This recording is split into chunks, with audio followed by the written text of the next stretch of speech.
السلام علیکم ناظرین، خاکسار ڈاکٹر دانیال آصف احمد آج میڈیکل فیکٹس کے ایک نئے پروگرام کے ساتھ آپ کی خدمت میں حاضر ہوا ہے۔ ناظرین، آج کے پروگرام میں ہم ایک ایسی بیماری کا ذکر کرنے والے ہیں جو کہ ہم سب کی لائف پہ اثر کرتی ہے، اور اس بیماری کا ایک سب سے بڑا خطرہ یہ ہے کہ ہمیں جب اس کے اثر کا پتہ لگتا ہے تب آلریڈی کافی ٹائم گزر چکا ہوتا ہے۔ اس بیماری کا نام ہے آسٹیوپروسس۔ آسٹیوپروسس کے متعلق اگر ہم بات کریں تو اس کے نام سے اس کے متعلق کچھ معلومات مل جاتی ہیں۔ اس کا نام ایک لیٹن ورڈ سے مل کے بنا ہوا ہے، اور اس کے پہلے حصے کا مطلب یعنی آسٹیو کا مطلب ہے ہڈیاں، اور پروسس کا مطلب ہے مسامدار۔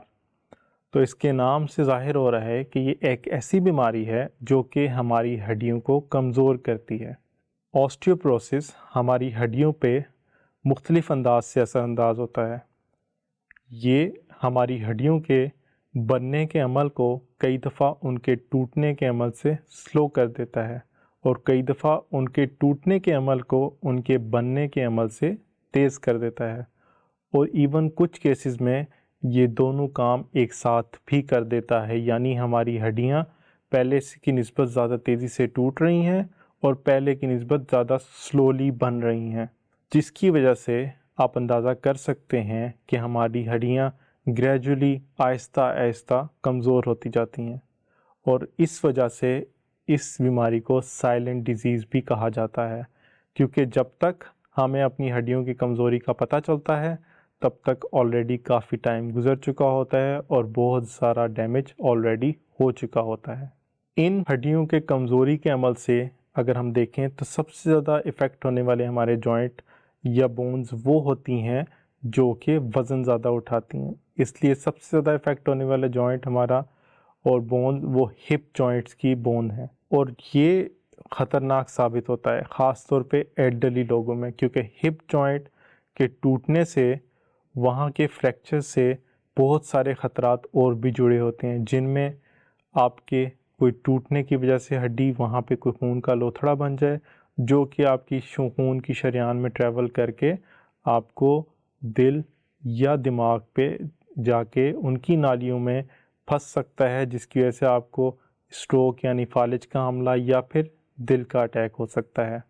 اس کے علاوہ آپ کی ہپ کے فریکچر کے سے ٹریٹمنٹ میں ایون اگر آپ ٹائم پہ اور پراپر ٹریٹمنٹ کریں تب بھی وہاں پہ انفیکشن کا چانس کافی زیادہ ہوتا ہے، جو کہ مزید آپ کی ہیلتھ کے لیے نقصان دہ ہوتا ہے۔ اس کے علاوہ آسٹیوپروسس آپ کی ریڑھ کی ہڈی پہ افیکٹ کرتا ہے، کیونکہ ریڑھ کی ہڈی بھی ایک وہ ہڈی ہے جس پہ مسلسل کافی بوجھ رہتا ہے، اور جب ریڑھ کی ہڈی ڈیمیج ہوتی ہے تو آپ کی اٹھنے بیٹھنے کی صلاحیت اور ایون ایکسٹریم کیسز میں آپ کی چلنے پھرنے کی صلاحیت بہت زیادہ افیکٹ ہو جاتی ہے۔ اس کے علاوہ آپ کے جو جسم کے چھوٹے جوائنٹ ہیں یعنی کہ آپ کی ریسٹ ایلبو جوائنٹس، یہ بھی اس میں افیکٹڈ ہوتے ہیں۔ ناظرین، اس کی اگر ہم دیکھا جائیں کہ جو سائنز یا سمٹمز ہمیں نظر آ سکتے ہیں وہ بہت ہی معمولی اور ہلکے ہلکے نظر آنا شروع ہوتے ہیں سٹارٹ میں، اور آہستہ آہستہ گریجولی اوور ٹائم ہمیں زیادہ نظر آتے ہیں۔ ان میں سب سے پہلے ہمیں پین ہونا، ہماری ہڈیوں میں پین ہونا، خاص طور پہ ان موومنٹس میں جو ہم ریگولرلی نارملی بھی کر لیتے تھے۔ آپ نارمل چلتے پھرتے ہیں، ڈیلی ایکٹیویٹی پرفارم کرتے ہیں، لیکن اب کچھ عرصے سے آپ کو اس میں درد ہونا شروع ہو جائے، اور اس کے علاوہ آپ کی اٹھنے بیٹھنے کی صلاحیت متاثر ہونے لگ جائے کیونکہ آپ کی ریڑھ کی ہڈی میں اچانک سے درد نکلنا شروع ہو گئی ہے، اور ایکسٹریم کیسز میں آپ کو آسانی سے فریکچر، بھلے چھوٹے سے چھوٹے فریکچر ہی ہونا شروع ہو جائیں ہڈیوں میں، وہ نظر آنا شروع ہو جاتے ہیں۔ ان سائن اور سمٹمز کو اگر دیکھا جائے تو اس سے اس کا ڈائگنوسس کافی مشکل ہو جاتا ہے، جس کی وجہ سے کہا جاتا ہے کہ آپ کو اپنا 50 سال کی عمر کے بعد ڈیکسا اسکین یعنی کہ وہ اسکین جس میں آپ کی ہڈیوں کی ساخت کو دیکھا جاتا ہے اور ان کی ہڈیوں کے منرلائزیشن کو دیکھا جاتا ہے، تاکہ پتہ لگتا ہے کہ ہڈیاں آپ کی کتنی کمزور یا مضبوط ہیں، اس کا پتہ چل سکے۔ ہر 50 سال کی عمر کے بعد ہر سال آپ کو وہ کرانا چاہیے، تاکہ آپ کے اس آسٹیوپروسس سے بچنے کا عمل زیادہ آسانی سے شروع ہو سکے۔ اعداد و شمار کے مطابق ہر سال 20 کروڑ لوگ اس سے متاثر ہوتے ہیں پوری دنیا میں۔ انفارچونیٹلی ہمارے ملک کے یا اس ریجن کے صحیح اعداد و شمار نہیں ہیں، لیکن یہ بیماری ہمارے ہاں باہر کے یعنی ویسٹرن کنٹریز کے مقابلے میں بہت زیادہ پائی جاتی ہے۔ ہم اگر بات کریں اس بیماری کی ہونے کی وجوہات کے متعلق تو اس میں مختلف وجوہات پائی جاتی ہیں۔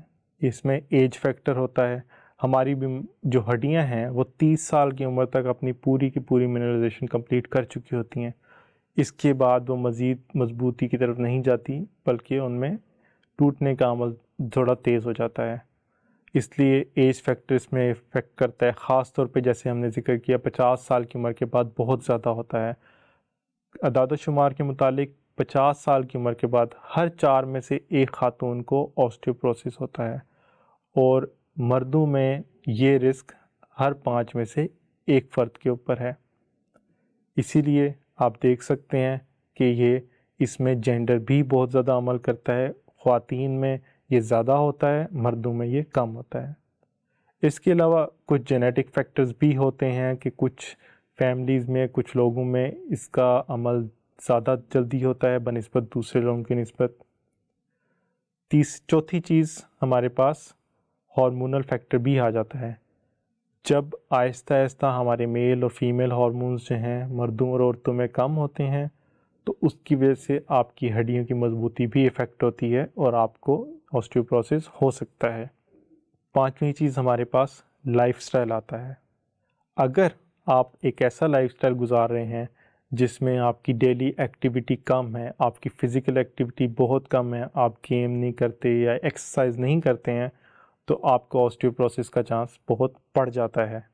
اگلی چیز اگر ہم دیکھیں تو اس کے اندر کچھ میڈیکل کنڈیشنز بھی ہیں جس کی وجہ سے آپ کو آسٹیوپروسس ہو سکتا ہے۔ اس میں روماٹائڈ آرتھرائٹس یعنی گینٹھی کا مسئلہ یا پھر تھائرائڈ ڈس فنکشن، یہ بیماریاں آپ کی آسٹیوپروسس ہونے کے چانس کو بڑھا دیتی ہیں۔ اگر ہم دیکھیں کہ اس بیماری کا علاج کیسے کر سکتے ہیں، اور علاج کے ساتھ ساتھ ہی ہم بات کریں گے کہ اس کو پریونٹ کیسے کر سکتے ہیں۔ ٹریٹمنٹ اور اس کو پریونٹ کرنے میں ہم سب سے پہلے بات کریں گے خوراک میں ہمارے پاس سب سے پہلے وہ چیزیں آئیں گی جن میں ہمارے پاس کیلشیم اور وائٹامن ڈی زیادہ پایا جاتا ہے۔ کیلشیم اس وجہ سے کہ کیلشیم ہماری ہڈیوں کا مین بلڈنگ بلاک ہے، وہ ہماری ہڈیوں کو مضبوطی فراہم کرتا ہے، اور وائٹامن ڈی ایک بہت اہم کردار ادا کرتا ہے کیونکہ وائٹامن ڈی ہماری باڈی کے اندر کیلشیم کی ایبزارپشن کراتا ہے۔ ہماری باڈی نارملی ہماری خوراک میں سے صرف 10% کیلشیم ایبزارب کر پاتی ہے، جبکہ وائٹامن ڈی کی موجودگی میں وہ 10% بڑھ کے 35 سے 40% تک پہنچ جاتا ہے۔ تو یہ ایک بہت ہی بڑا گیپ ہے جو کہ وداؤٹ وائٹامن ڈی ایون آپ اپنی خوراک بہتر کر کے بھی کمپلیٹ نہیں کر سکتے ہیں۔ اب اگر ہم پہلے بات کریں کیلشیم کی تو کیلشیم ہمیں سب سے زیادہ ملتا ہے دودھ، دہی، پنیر یعنی کہ ڈیری پروڈکٹس میں۔ اس کے بعد ہمارے پاس انڈا کیلشیم کی ایک بہت اچھی سورس ہے۔ اس کے علاوہ کچھ سبزیاں جیسے کہ پالک، ان میں بھی ٹریس اماؤنٹ میں کیلشیم ہوتا ہے۔ اور اگر ہم بات کریں وائٹامن ڈی کی تو وائٹامن ڈی میں ہمارے پاس سب سے پہلے اگین انڈا آتا ہے۔ انڈا وائٹامن ڈی کی ایک بہت اچھی سورس ہے۔ اس کے بعد کچھ مشرومز ہیں جن میں وائٹامن ڈی ایک اچھی مقدار میں موجود ہوتا ہے۔ اور وائٹامن ڈی باڈی میں بنانے کا ایک سب سے آسان اور زبردست ذریعہ ہے سورج کی روشنی۔ صبح کے ٹائم اگر آپ 10 سے 15 منٹ سورج کی روشنی لیں تو وہ آپ کی باڈی میں وائٹامن ڈی بنانے کی رفتار کو بہت تیز کر دیتا ہے، اور یوں سمپل سن لائٹ میں بیٹھنے سے آپ اپنی باڈی کو ایک بہت ہی اچھا وائٹامن پر فراہم کر رہے ہیں۔ ناظرین، اگلی چیز خوراک بہتر کرنے کے بعد آپ کو فوکس کرنے کے لیے ہم بتائیں گے آپ کی ایکسرسائز اور ڈیلی لائف سٹائل۔ اگر آپ کا ڈیلی لائف سٹائل اچھا نہیں ہے تو ایون خوراک بہتر کرنا بھی آپ کو مکمل طور پہ فائدہ نہیں دے گا۔ لائف سٹائل چینجز میں سب سے پہلے آپ کو اپنی ایکٹیویٹی کو انکریز کرنا ہے۔ سمپل جو ڈیلی لائف میں فزیکل ایکٹیویٹی ہے اس کو انکریز کریں۔ قریب اگر کہیں آپ اٹھ کے جاتے ہیں بائک یا گاڑی پہ تو کوشش کریں پیدل چل کے چلے جائیں۔ اپنے آپ کو زیادہ ایکٹیو کریں۔ آپ کی اگر ڈیسک جاب ہے،